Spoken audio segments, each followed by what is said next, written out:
Road trip 1260 km dari Jakarta sampai Bali dengan 4 mobil, siapa yang paling boros? Kita tanya. Mas Wahyudi nih, naik mobil Innova Zenix Hybrid. Dari Jakarta sampai Bali, berapa kilometer per liter nih? 116 ya rata-rata. 116. Bang Mirza nih, naik HRV S CVT. Dari Jakarta sampai Bali, 1260 km. Berapa kilometer per liter? 118. 118, wah lebih irit dari yang hybrid ya? Wah, mantap. Koko Deddy Kobusier, bukan ya Koy? Bukan dong. Bukan. Ada dia. Naik Toyota Rush nih, Jakarta Bali, berapa kilometer per liter kok? 113. 113, lumayan lah ya. Terakhir, Citroen C3 Aircross. Tapi videonya kepisah aja kalau yang ini. Kira-kira bakal lebih boros dibandingkan dengan Rush? Atau malah bisa lebih dari Rush? Atau bahkan bisa lebih irit dibanding Innova Zenix? Tapi kalau sama HRV sih kayaknya kalah sih. Tulis kalau komentar.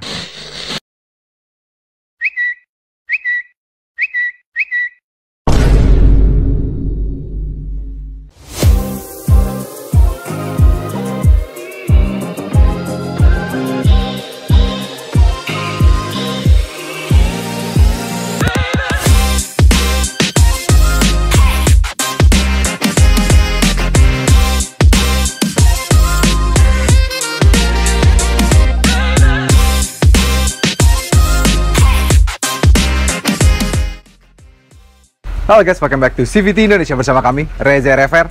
Yes, beberapa waktu lalu kami bikin post soal yang ini, yang kami akan road trip bersama keluarga ke Bali lagi. Udah lama ya, karena tahun 2023 kerjanya kami road trip aja ke Bali berkali-kali ya, naik Expander, naik Stargazer, naik R3 gitu ya, road trip terus. Nah, tahun 2024 ini kami agak jarang nih road trip. Nah, sekarang kami mau road trip dan kami suruh pilih nih para CVTs, pilih naik yang mana.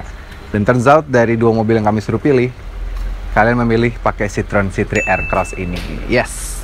Ya, kami juga sedikit penasaran sih gimana rasanya kalau dipakai untuk jalanan jauh, nyamankah, amankah mobil ini.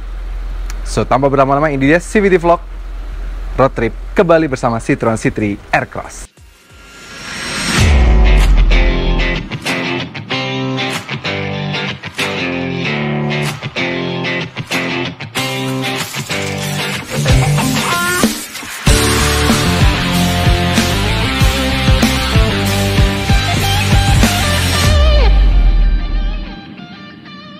Oke, ini dia Citroen C3 Aircross dan sebenarnya keulang lagi belinya. Kenapa alasannya? Ada di Reels yang kalau mau cek yang sebelah sini. Alasannya. Jadi sekarang baru 1000 km lagi dan mau kami pakai agak jauh supaya berasa bener punya mobil ini gitu. Oke, seperti biasa, kalau sebelum perjalanan kita pastinya harus cek dulu ya, cek ban, cek kondisi air akinya lah dan juga air temperaturnya, coolant, water coolant segala macam. Dan since mobil ini juga memang secara dimensi nggak terlalu gede ya, compact tapi 7-seater. Jadi kami ngakalinnya, since kursinya juga sangat fleksibel, kursinya kami taruh rumah. Nah, yang sisanya kami buka dan sisanya lagi untuk barang. Nah, yang kami buka itu untuk car seat anak ketiga kami. Jadi tengah tuh nanti istri sama anak kedua, yang depan anak pertama kami dan kami yang nyetir gitu. Dan barang-barang semua udah masuk. Jadi ini layoutnya seperti ini, lumayan gede juga, lumayan praktikal ternyata, nggak sempit-sempit amat. Mobil ini dilengkapi dengan mesin 1200 turbo, 110 horsepower dan torsi 205 Nm. Apakah irit? Langsung aja kita coba. Let's go!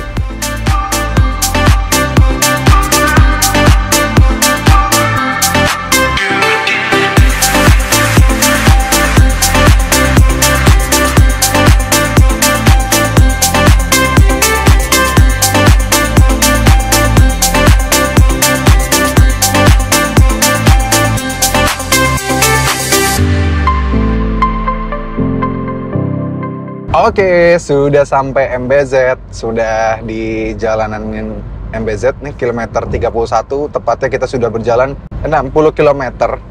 Jadi dari rumah sudah 60 km. Tadi kita pertama deket rumah memang ada pom bensin. Kita isi sengaja pertama, sebenarnya udah jarang banget ngisi di BBM merah ya. Tapi berhubung nanti akan sampai Bali pastinya isinya Pertamax mulu daripada di komen netizen ganti-ganti pompa bensin gitu ya. Kita isinya Pertamax terus, jadi kita decide akan selalu isi Pertamax. Karena pengennya sebenarnya biasanya kalaupun Pertamax gitu ya, kita ke turbonya gitu. Tapi kadang kalau di daerah belum tentu ada turbo, jadi yaudah kita ambil titik tengah, kita isinya Pertamax gitu. Ya nggak kak? Iya. Emang ngerti kakak? Oke, anyway, pembagian kursi seperti kami bilang tadi, di berdua, si anak pertama di depan. Kenapa? Karena anak pertama soalnya sekarang udah lumayan reliable, udah bisa tolongin sama papanya, ya nggak kak? Tos.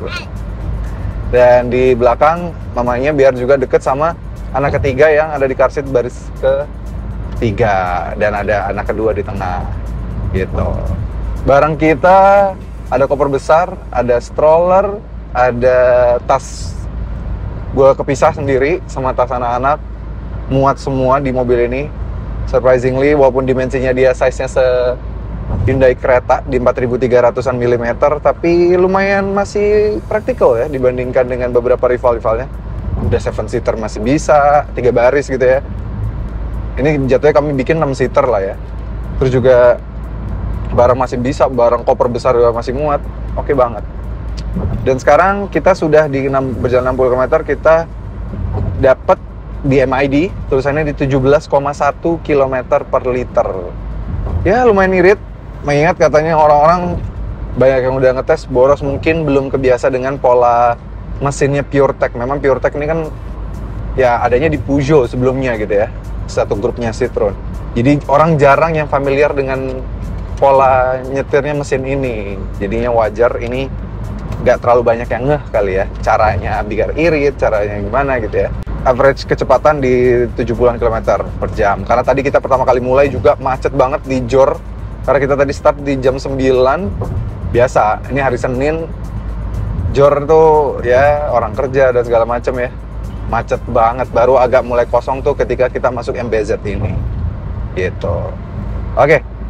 Gimana di MBZ? Impresi gue sih emang, ya namanya Citroen ya, bantingannya juara banget. Ini goyangannya nggak terlalu berlebihan nih. Lihat.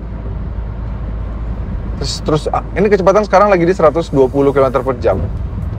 Dan ini nggak sama sekali, nggak ada goyangan sama sekali. Ini mobil stabil banget. Stabil nggak gitu? Stabil. Jadi nggak kerasa kayak terombang-ambing. Padahal mobilnya nyaman juga, bantingan suspensinya juga bukannya kayak jedar, berak gitu, enggak tuh. Dia mampu meredam dengan sangat baik banget. Jadi, wah emang kayak netizen pada tahu deh, sayang sama kita suruh pakainya Citroen. Makanya biar tahu, biar nyaman kali ya. Oke, perjalanan berlanjut. Masih sekitar 1000 km lagi. Jadi ikutin terus apakah irit nantinya. Let's go.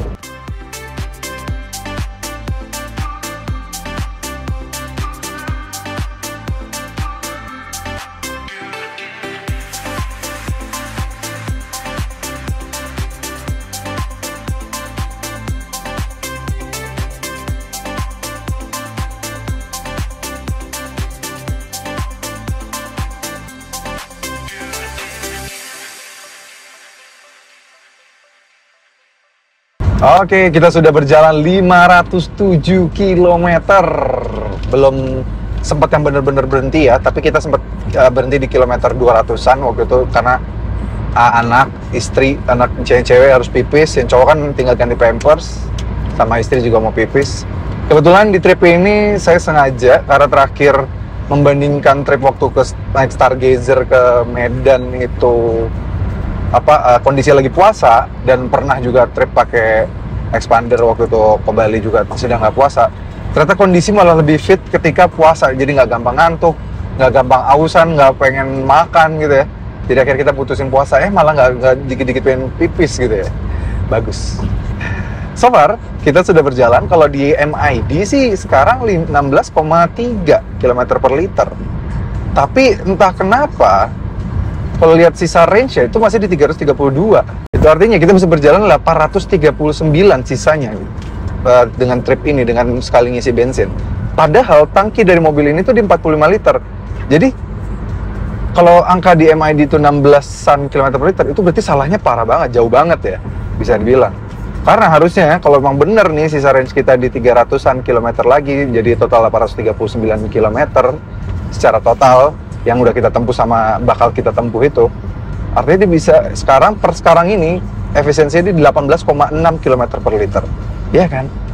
Nah, tapi kita nggak tahu Kita akan nanti juga isi full to full. Sebenarnya karena lihat pernah kami tes full to full untuk pengujian CVT Indonesia waktu itu ya, sebelum punya mobil ini, itu rute luar kotanya sekitar 17-an km per liter. Jadi kami tuh dari rumah di daerah Bintaro sampai rencananya memang akan ngisinya baru di rest area KM 626A gitu ya.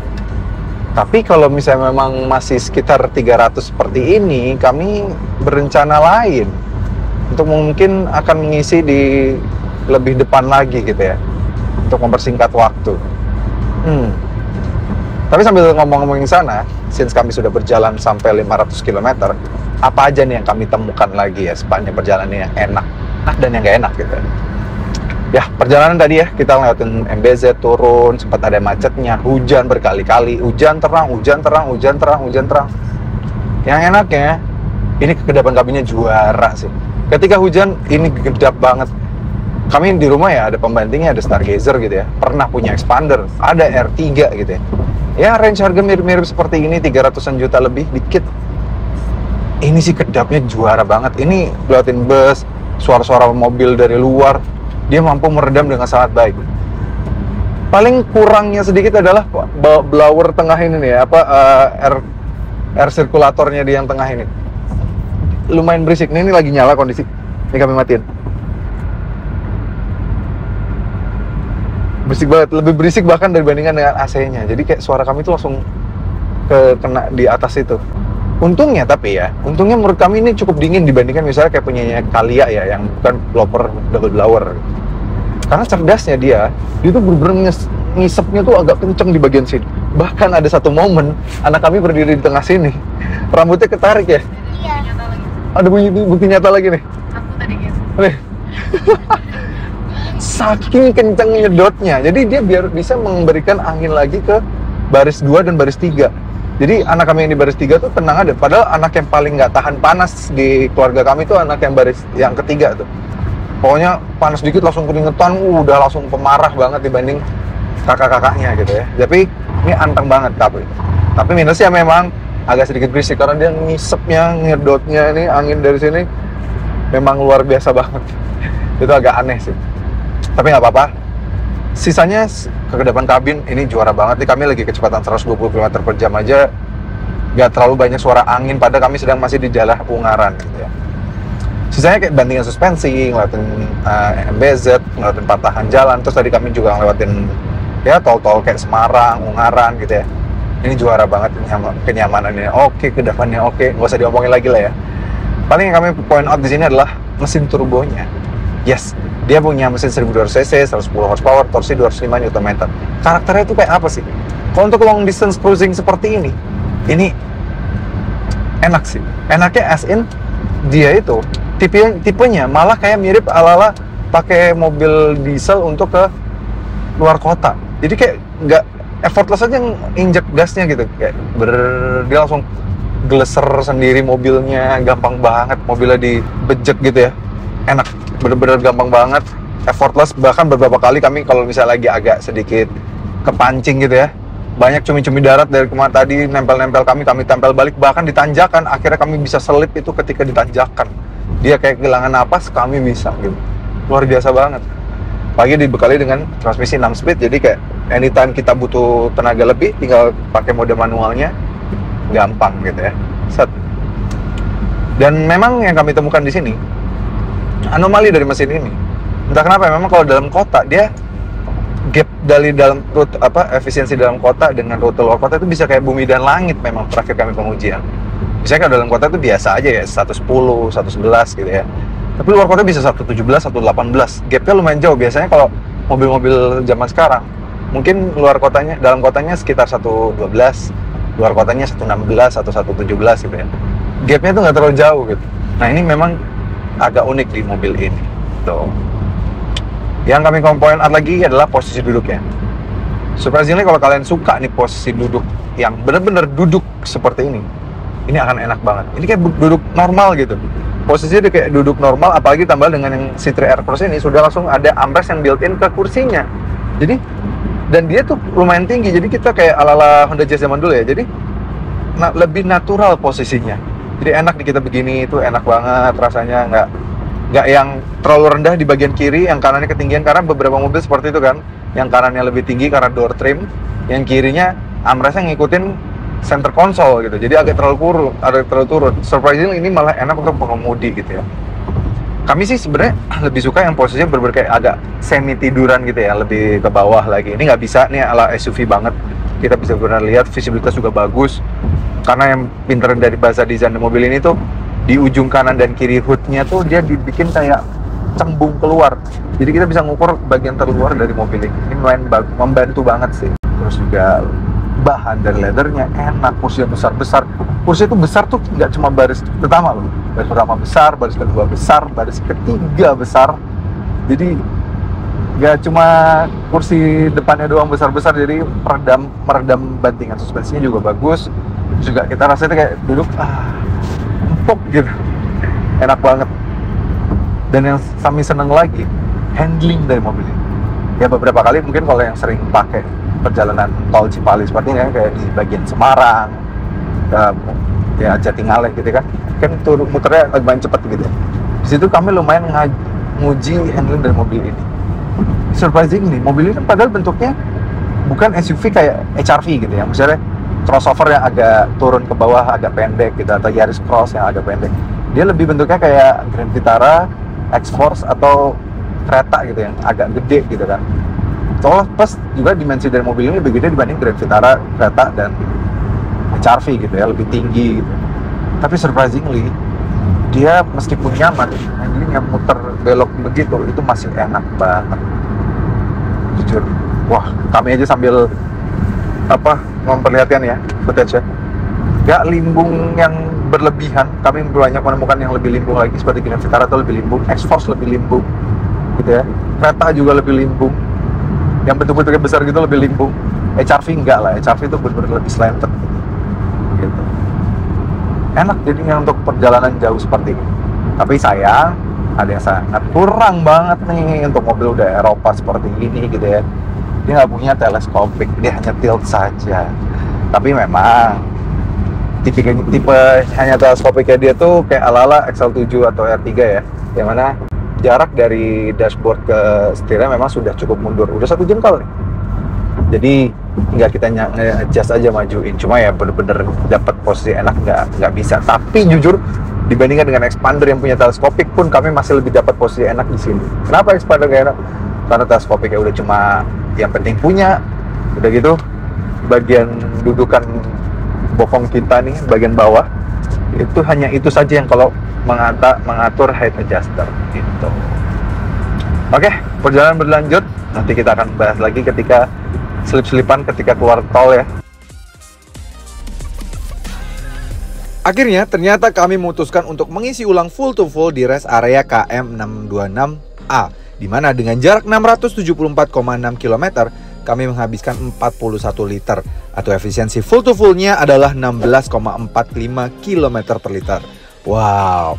Setelah diisi ulang, kami kembali reset trip A-nya dan melanjutkan perjalanan. Oh iya, kami pun memutuskan untuk keluar di Surabaya dan merasakan kemacetannya untuk berbuka puasa di Ayam Goreng Presiden Surabaya.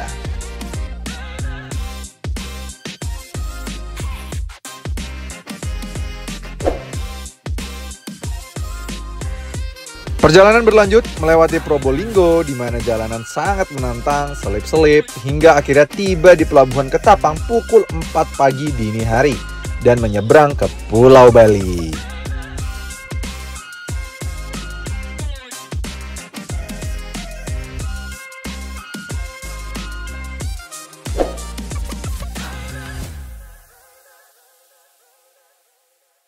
Selamat pagi di Bali, kita sudah sampai Bali, tepatnya jam 8 nih.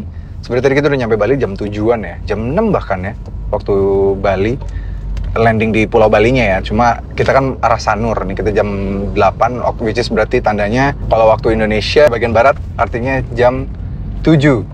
Ini waktu Indonesia Tengah gitu kan, which is jam 8. Oke, semalaman kami nggak sempat bikin konten karena memang jalanannya rusuh banget, macet total karena ada kecelakaan truk kontainer menghajar truk kontainer ketika keluar di daerah jalanan Probolinggo, Situbondo, Banyuwangi itu ya. Panjang banget macetnya menuju ke Tapang. Dan akhirnya sempat kami bahkan sampai nyari jalan alternatif untuk motong macetnya. Masih keluar pun masih kena macetnya. Karena banyak orang dari arah sebaliknya tuh sampai parkir di jalur kita gitu ya. Wah, itulah kebiasaan orang Indonesia ya. Nggak mau ngantri, malah makin tambah parah macetnya. Gitu. Oke. So far, kita sudah berjalan 1239,5 dengan di MID di 15,4. Itu kalau keseluruhan dari Jakarta ya, per sekarang ini.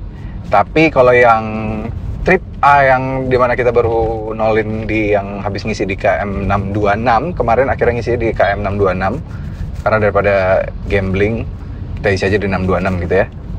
Itu sekarang di 15 km per liter ya, dengan kilometer per sekarang kami ngomong di 565, nggak ada yang ngerekamin, jadi ya udah 565 ya. Oke. Memang turun banget dibanding sebelumnya, kami bisa sampai 116 gitu ya.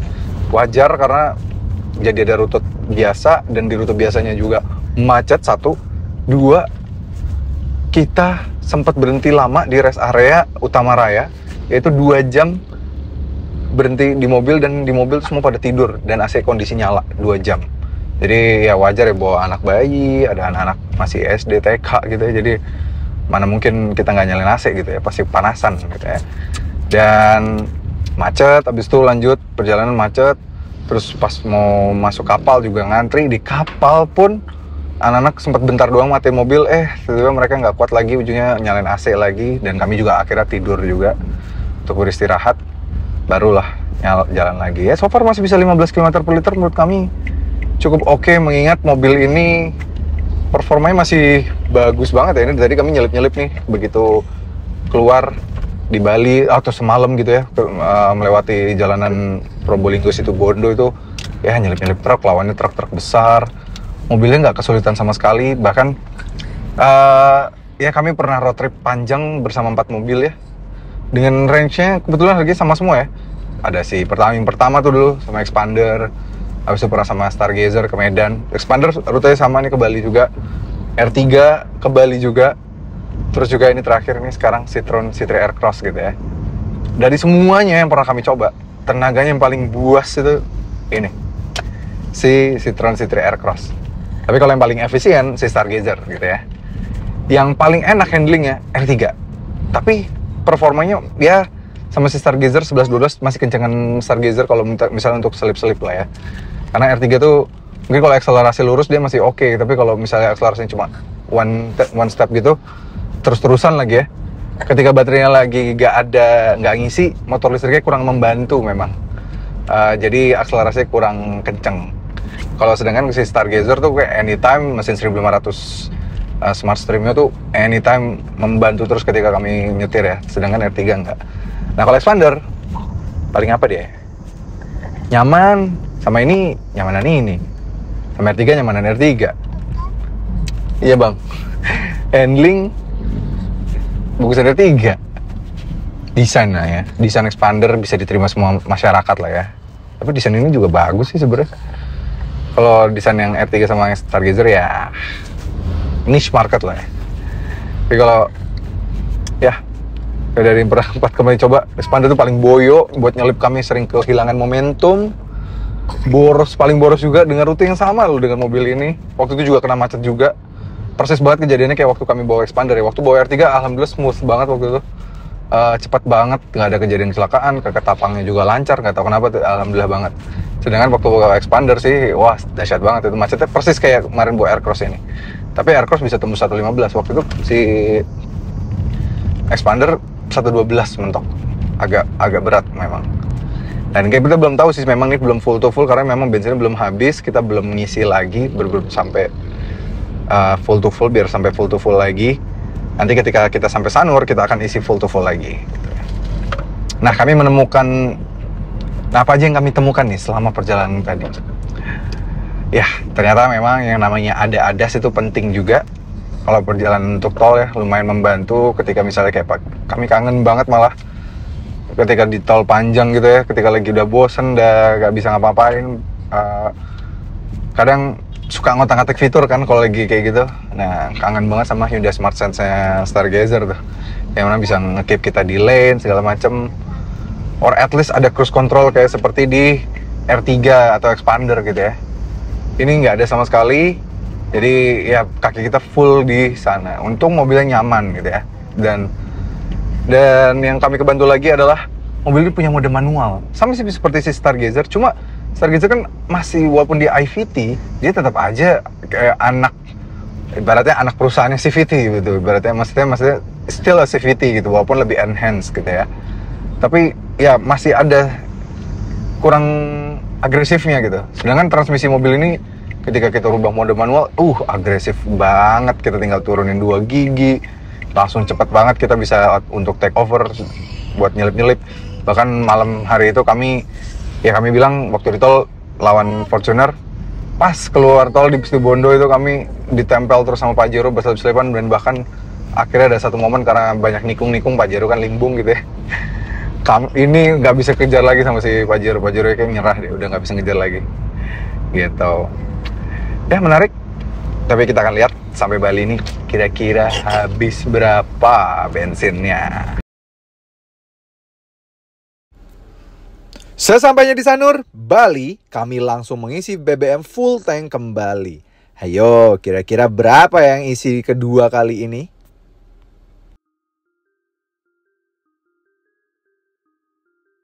Oke, akhirnya sudah sampai Bali bersama Citroen C3 Aircross ini. Memang luar biasa banget perjalanannya ya. Ini kita mengikuti kemauannya Civities yang udah memilih di Instagram gue pribadi di Reza RFR mau pakai tank 500 atau Citroen. So far ternyata lumayan bersyukur pakai Citroen C3 Aircross karena kita kemarin sempat ada kecelakaan besar, jadi jalan juga Ketapang tuh macet total. Akhirnya kita lewat jalur yang dibuang dan itu kecil banget, kayak kalau pakai tank 500 gak akan muat sih. Tapi untungnya kita pakai C3 Aircross, tenaganya lumayan oke banget. Kita buat selip-selipan dan ternyata memang untuk perjalanan jauh irit. Dia kan memang diciptakan untuk perjalanan jauh irit deh. Jujur kepik kalau untuk perjalanan dalam kota sedang lah, bukannya irit-irit banget tapi juga bukannya sampai boros banget. Oke lah. Tapi kalau untuk jalan jauh masih irit, padahal kami juga bukan bawanya yang pelan-pelan juga. Dan AC sometimes bahkan 2 fan-nya, karena ya anak-anak panasan. Kondisi di Bali memang juga lagi panas. Oke, overall kita begitu sampai Bali, total kilometer 1260 km. Dari Jakarta itu tadi kan pertama kali kita ngisi 41 liter lagi. Terus pas sampai Bali, karena kilometer juga lebih pendek, kita hanya mengisi 37,2 liter. Ini ada rinciannya ya.